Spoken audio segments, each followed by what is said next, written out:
Je suis Andy Mialenji-Amalinde, psychologue clinicienne, doctorante, enseignante-chercheur à l'Université d'Antananarivo et à l'Université catholique de Madagascar.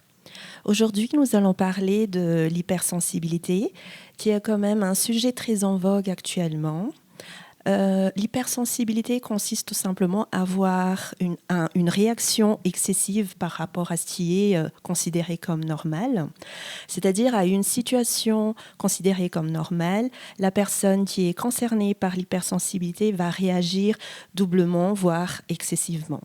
En ce qui concerne l'origine de cette hypersensibilité, il y a l'aspect biologique, aussi l'aspect psychologique et un aspect social. Donc, en ce qui concerne l'aspect biologique, ça pourrait être un dérèglement hormonal, un problème thyroïdien, un problème depuis la naissance ou même pendant la grossesse.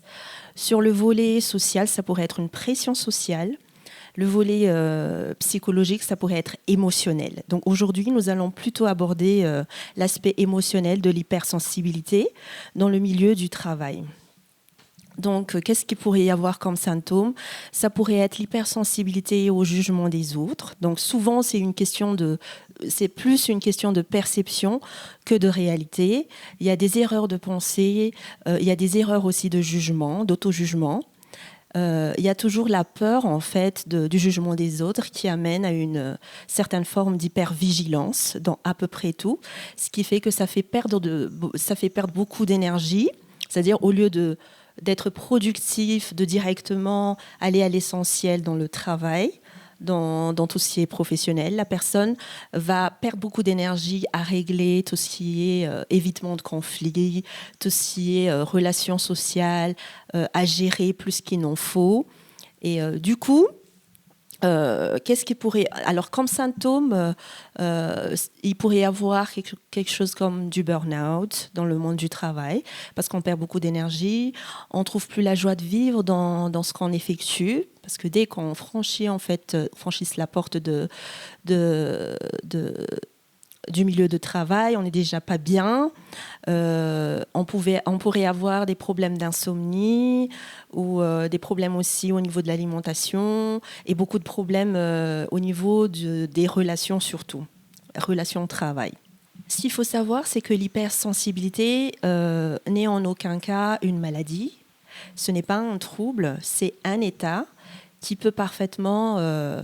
qu'on peut parfaitement changer en fait. On parle uniquement de maladie ou de trouble lorsque l'hypersensibilité crée une certaine forme de détresse, revêt un caractère atypique et amène à un dysfonctionnement psychologique.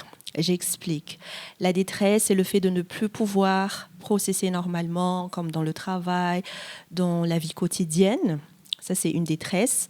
Ça provoque également une détresse et pour soi et pour les autres. Ça revêt un caractère atypique.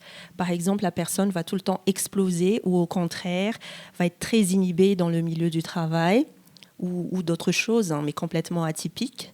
Et au niveau du dysfonctionnement psychologique, la personne pourrait avoir un excès d'émotions, des pensées erronées ou des comportements dysfonctionnels.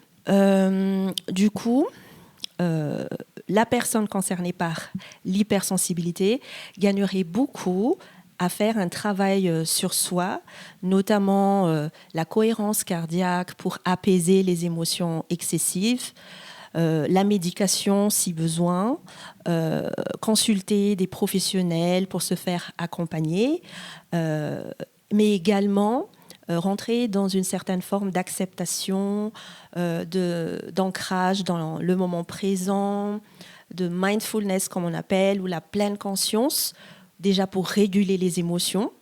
Il y a cette partie-là. Il y a aussi la partie du recadrage de la pensée, c'est-à-dire répertorier toutes les pensées erronées, toutes les distorsions cognitives, afin de les rationaliser, de les rendre plus acceptables plus aligné avec la réalité.